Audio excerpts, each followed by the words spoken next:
I was watching a funny clip earlier. Chappelle said that Prince judoed him. Have you seen this? Because Prince took the picture of Dave Chappelle playing Prince serving pancakes. He took that picture and put it on an album cover before he passed away and made that the cover to like one of his last albums.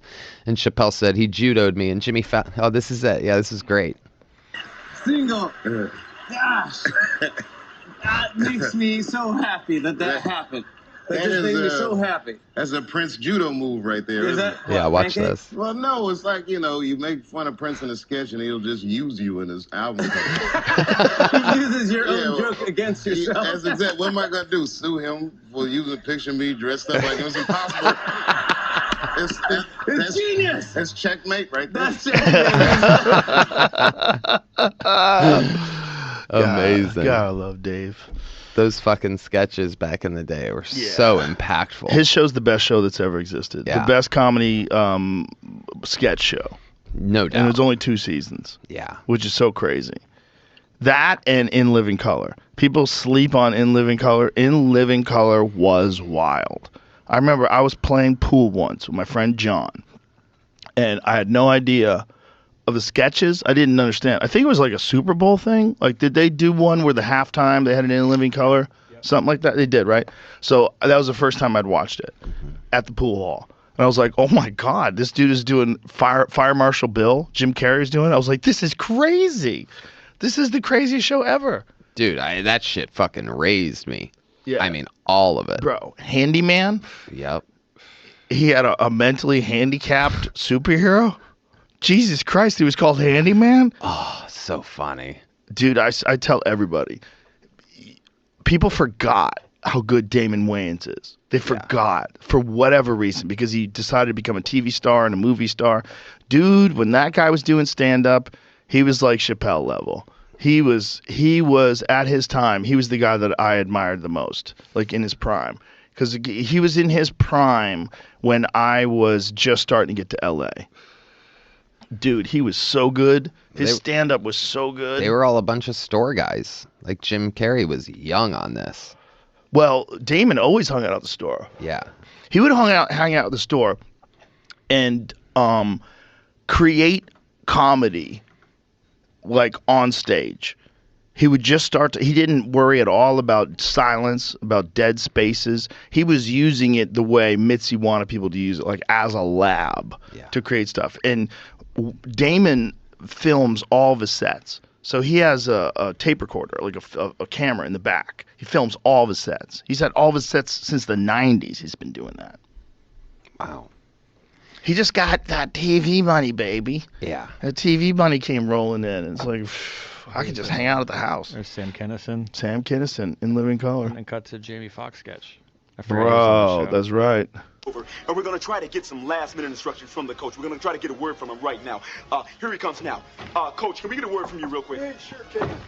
Now, what did you tell your players before they left the locker for the second half? Well, what I told them was just relax and concentrate and play some ball. I mean, you know, you leave the candy. I don't know if the sketch is going to be right. No, that's okay. It was a great show, man.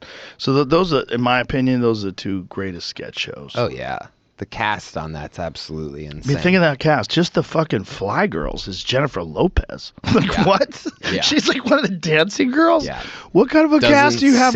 Doesn't say anything. Jennifer Lopez in is the like, background. How much talent do they have on that fucking show? Yeah. And Keenan was a great fucking talk show host, too. Keenan made some great movies, and he was great on the Keenan Ivory Wayans show. He was fun, man. Fire Marshal Bill was based off of the actual West Hollywood fire marshal. Yeah, who got burnt up. Yeah. It was like an electoral thing, right? Yeah. So Jim Carrey was trying to like come up with characters while sitting in the phones room at the Comedy Store. It's like a legendary thing that you hear about, at least back when I got hired as a phones guy there. Because in the hallway, straight down the hallway, there was this old fire hose that at the time, it's gone now, I'm positive. But at the time, it looked like it hadn't been changed in fucking 40 years. Like this old, it would never work. It was like dried up old hose wrapped up. And you get told the story that Jim Carrey was sitting at that desk facing down that hallway, tapping the pencil on his head, trying to come up with more character ideas, and this burnt up half a hair, cross-eyed, fucking missing his top lip, scars all over, one eye closed guy came in checking everything in the electrical sockets and putting butter knives in the sockets and shit. And Jim Carrey's just sitting there writing it all down. Oh my god. Oh god, the store was such a fun place for like chaos and misfits. Oh yeah. It was. We used to always say, like, we were in the back parking lot, like some schizophrenic person would come back there. We were like, this place is like a magnet. Yeah. It's a magnet for insane people. Yep. It really is.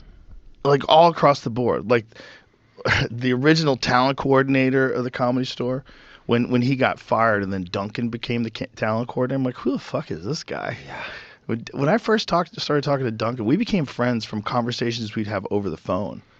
Because I'd call him like, hey man, did you hear this Ram Dass thing? Like, Yeah. you'd start talking. Yeah. And we'd start talking about wild shit. Dude, he's a fucking genius, bro. So- I messaged him yesterday because Lil Hobo was a guest on Kill Tony, and it was so funny. I loved it. A lot of the fans hated it because they didn't like Lil Hobo's voice, but like, I don't care. Yeah, but that's reading comments. Right, exactly. You can't. Well, no, I get my reports from the producers, but yeah, basically, yeah, they told me that. But they read the comments. Exactly. Yeah, And don't read the comments. But anyway, but I loved it so much, I don't give a fuck what the masses say.